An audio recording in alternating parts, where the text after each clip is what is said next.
Welcome to DT Madness, Chronicles from the Third Life, Episode 71, August 26th, 2023.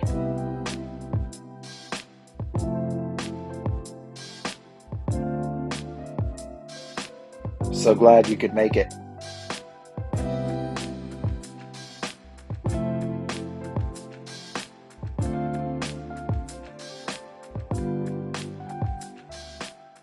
Well, it has been a few weeks, and I guess I don't say sorry for not having a podcast up, but maybe sorry for letting you know that that I would be off. I am still here, taking it one step at a time. A lot of life things happening. So yeah, it's been a ton on my mind, but just not in a space to share those things on the airwaves of the Podbean here. So one of the things that I end up each podcast saying is don't forget to believe, y'all, and be live. And if you've been with the podcast or know me at all, then you know that Be Live comes from this Christmas sign that we actually have hanging out on our front porch year round.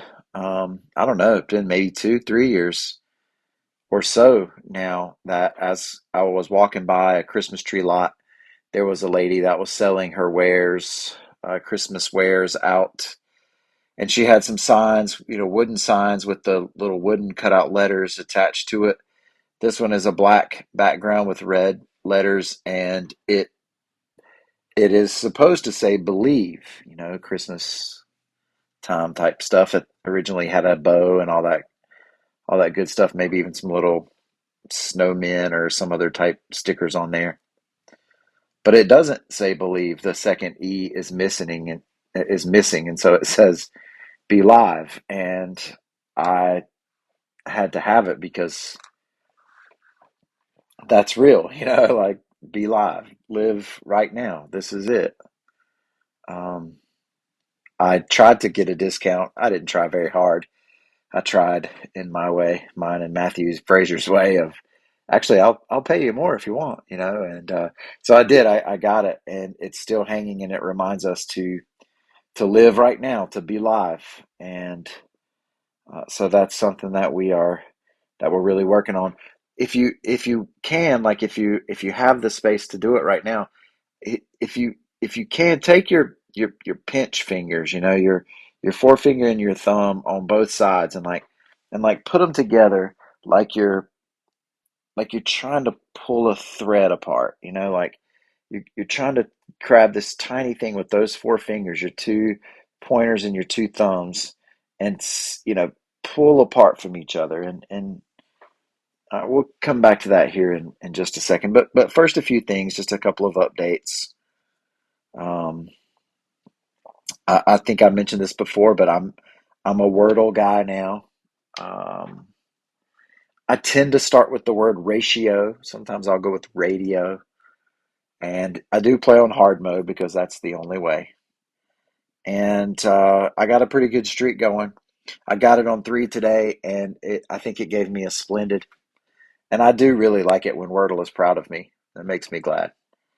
So I got into the mini crossword as well. Like I have the Atlantic app, and I pay for it, and I get the actual magazines, but I don't read much in the actual magazines. I do read some of the articles sometimes. I just like the crossword puzzle.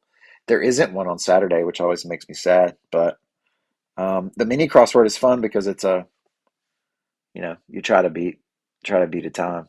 And I didn't get under a minute today, but I try to always get under a minute. High school football has started up, and one of my favorite roles is I'm the announcer, the PA guy for both Friday night football and Thursday night JV football, which Thursday nights are maybe my favorite just because it's me and like these two legends, Sid Bryson and George Litton, that I get to sit up in the press box with, and it's really chill. Friday nights is a whole production, and our team is really good this year. Our offense is especially explosive. And it was fun beating Burns last night at Burns. Tennis has started as well, and so Sydney's tennis season, her junior year campaign, is underway. She's the one seed, and it's tough because she wins quite a bit in, well, she wins all the time in practice. That's why she's the one seed. And but she plays the best of the best from the other teams, and so she's not used to losing. But man, watching her and Arden play doubles is my favorite thing going. I think right now. Do you guys have Facebook? Like I have Facebook, and I did it just change? Did I hit a wrong button? Because now the stories are not just located up at the top, like they're a part of the news feed, and I don't want that. I don't want that.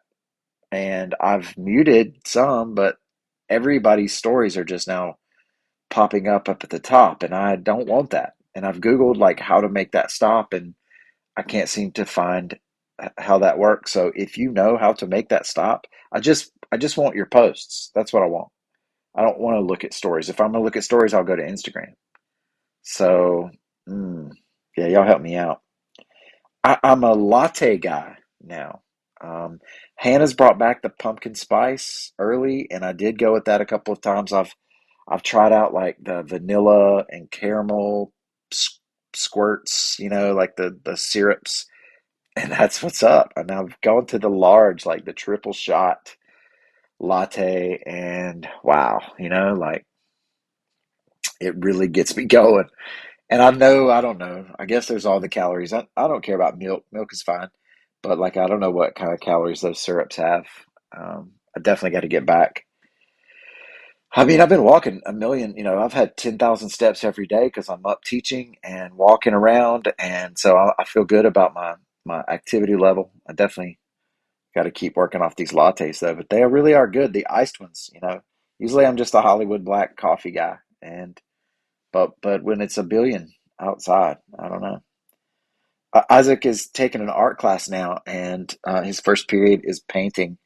And his teacher is Mr. Norris. And the first day he had him, Isaac said he reminded him of, Donald Glover, which is awesome. And so I looked up the This Is America, and yeah. Anyway, I don't know why he needed to know that. Had to change the tire on the Sienna the other day, and that was a beast. And I did it in my Birkenstocks, and it was one of those days where it was 100 degrees. Man, that was hot and sweaty, and um, like I couldn't get. Yeah, there were a lot of different issues. I had to YouTube the how to remove the jack from the little side compartment, but we got it done. And then Charles, as always, took care of us. Teaching the AP seminar is underway. It's been tough because I've got all these kids in there that really wanted to take the class, and I really wanted to teach the class, and but it's my first year, and I'm trying to get them prepared for the actual content of the course. And so I think at the beginning I sacrificed like what my strengths are. And my strengths are talking about like the sponsors that I have. My strengths are talking to the students about the bucket of life, about the wall of belief, about the wave of hope. And so Friday I just flipped the script and told them to write any questions that they wanted to on a sticky note and to put it on the board, and I answered all of them as best I could. And some of them were, you know, about the class, and some of them were about, um, who's going to win the football game and how do I handle stress. And so I got to tell them about my turtle friends at the river, and I got to tell them, all about that. One was what is the meaning of life, and so I got to tell them about this hangnail that's doesn't hurt as bad today, like that I had on my pinky.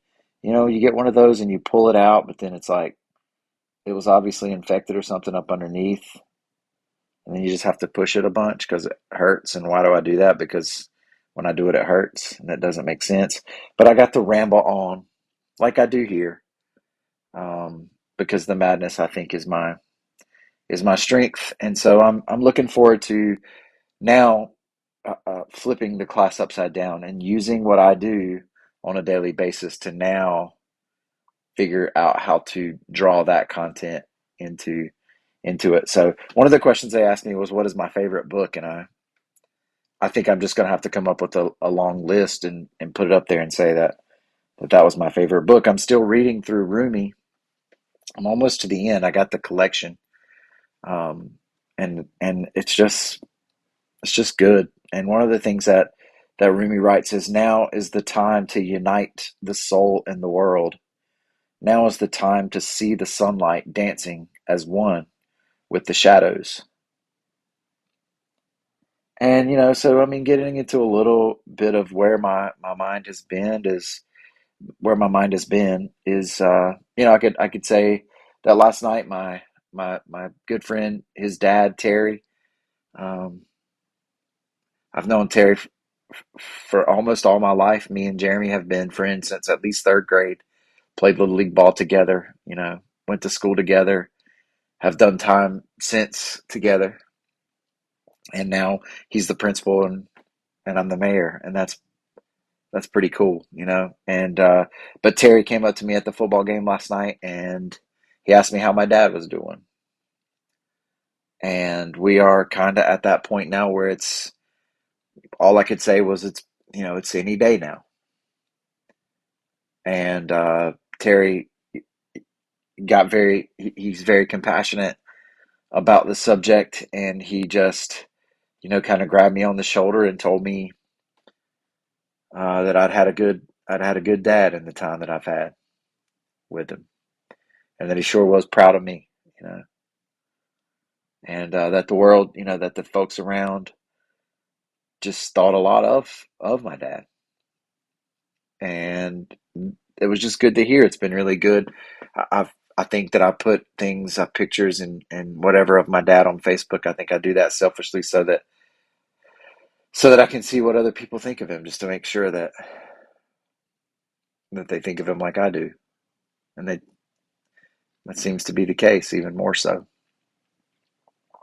So I guess I had that on my mind last night after I got home from the game pretty late, and I was dreaming, or it's like one of those things. I don't remember which part of the night that it was. I did wake up at 5:30 a.m., which is when I typically do, but I went back to sleep and I thought until 7, and then when I woke up it was 9:30, and I don't think I've slept that long in quite a while, even waking up and going back to sleep. But do you understand what I mean? Like, I don't know if I was dreaming or if I was in that early, like that middle stage of consciousness, of waking consciousness and sleep consciousness. I don't know, but either way, I was just thinking about the fact that, like, we've got this life, like, we're just here for a little while. I mean, that's it. Like, we all know that that's the case.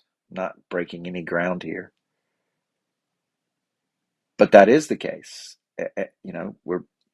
We're born, and then we have this time, and then we die, and we want to believe, and I do believe, but it's faith. Like, we don't know for sure because we not crossed over that Jordan. We've not crossed over that threshold, and we want to believe that life continues on, and that it's to me, like, that my little league coach, his name was Ansel Harmon, and he would just get so animated and waving us home, and he would have his hand over his mouth and waving it with his other hand, like, just big circles, big windmill circles, waving us home. And I just have this notion, this image in my mind of Ansel waving my dad, because they coached together, they coached us all together, they raised us together, Terry too. And so I want to believe that for my old man, and I know that he'll be at rest one way or the other. And uh, but this life is what we've got. It's we're just here for a little while, and so what will we make of it? I'm thinking of that because of the influence that my dad has obviously had on a whole bunch of people. I'm not. I know how eulogies go. I'm not. He's not perfect. He's not perfect, of course, but he's had a positive influence because one of the things that he says in my new tank top that I have, that I'm just happy to be here. And one of my lasting images of the end of his life will be when I said that to him a couple of weeks ago and he smiled. He's just happy to be here. Somewhere along the way, he figured out that that was the case. So what will we make of this time, that the ripples that my dad has stirred up continue to carry across this place? So like back to the fingers, like I'm if you get those fingers together and you pull it, you try to pull that little thread apart with them, like what I was in that dreaming, waking, wherever I was in that particular consciousness, like I was trying to measure how much time can I stretch out, or maybe it's just consciousness. And I guess in my dream, or wherever consciousness where I was, like maybe it was an inch, but it's just now. It's just this. Because even from yesterday, like I remember the things that happened yesterday. I remember the sadness of yesterday. I remember the joys and the excitement and the tiredness. Like I remember yesterday, but even in my remembering yesterday, I am perceiving it through this consciousness right now. This tiny little thread that I can kind of pull out. And that was just yesterday. So that perception's fairly accurate, fairly fresh, but it's colored by the way that I woke up, the people that I've talked to today, the images and the music and the food that I've eaten, and like my perception of even yesterday, of even 30 minutes ago, is only through the filter of this tiny thread of now. So much less 6 years ago, or 60 or 6,000. And we do the same thing with the future. We do the same thing with what will tomorrow be like, or how's it going to work out on Monday, or what will it be like in 10 years, or wherever it is, like what happens if. And I'm a huge what if guy, because I think that I want to, I want to be in that kind of control. But all of that is coming from this thread that I'm trying to stretch out, but it doesn't stretch very far. It's always here though, this tiny little thread. This tiny little thread in some kind of way is eternal. Wow, just thought about that again. So I mean, I was telling Isaac, like that it is about the sides of the mountain, and that's not something I made up. It's one of the books that I'll put on my list from Zen and the Art of Motorcycle Maintenance, which I think I will read again here pretty soon. Robert Pirsig talks about climbing the mountain, and it's the sides of the mountain. That's where life is. The top is fine, the top is real, and the top defines the sides. But when we're struggling up the craggy, tough, where's the handhold and where do I put my foot? And I keep slipping and falling back down, or whatever that tough climb on the side of the mountain is like, that's now. And it could be now when we get to the top. But I tend to jump ahead too much. And I told my boy, like when he finds a piece to hold on to, then I want to go ahead and take him to the top. Like he loved his art class on the very first day, and so me and Sarah, we're ready to get him a brand new studio, and we're ready to take him to like we. And you know, I told him it's just me being Beverly Goldberg. I don't know if you watch the Goldbergs, but we like him. Barry Goldberg is our favorite character. But I like to fix things. And I told him that when I get frustrated, my frustration is never with him. It isn't. My frustration is that I can't solve all the problems. My frustration is that I can't fix all the things because in my mind, I'm in this little pinch of thread that I have pulled out. You know, I'm I'm I'm trying to stretch that thing out into the future like I know what's going to be the best thing then. I told him through tears, that it was the way, it's the way that I know. And I'm working on it. I'm working on it. But those sides of the mountain are really important so that whether we're taking fast steps because we need to or slow steps because we need to, that each of those steps is a unique venture, a moment of worship, of revelation in itself. So here I am, just taking one step at a time. And when I think about my dad and the influence that he's had, and I think about my kids, like we just have this life and we do our things, and our things are substantial. They're meaningful. Getting degrees and doing well in school and developing an occupation, those things are necessary to sustain this society that we've created. I don't mean that they aren't. But this tiny little thread, like what are we doing with it right now? Whether you're slipping back down the mountain because you thought you had a foothold and it didn't work. But even in those moments, like I told my boy, he brings light to other people and joy, and laughter.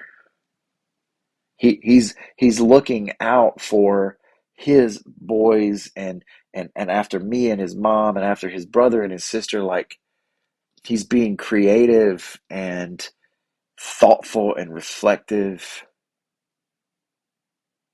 even in the midst of this side of this mountain with some dense fog and a mountain goat. I tried to draw in the mountain goat and say some things about that too.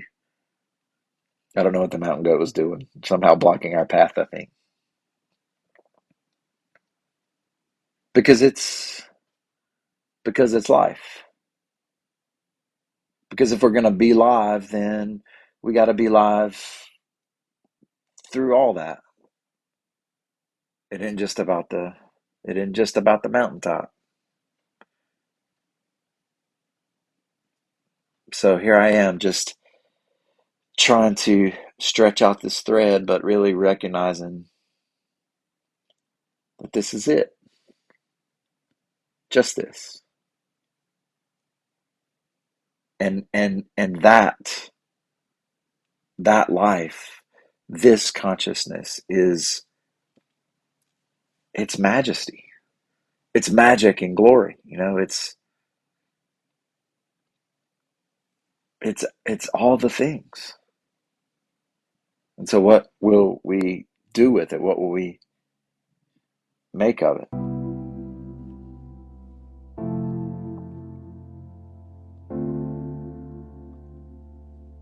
I hope to be back on next week. I appreciate you listening to me. I appreciate you reaching out to me. For those of you who have noticed the gap, we had a good weekly streak there for a while, but this has been a Church of Six production, brought to you by the Bucket of Life, the Foundation Tower of Stone, the Wall of Belief, the Token of Hope, the Magic Rock ×2, and the Rope of Revelation. Nothing divine is desperate. May all your circumstances serve to awaken compassion, and as you go, teach peace. Don't forget to believe, y'all, and be live. Peace, my friends.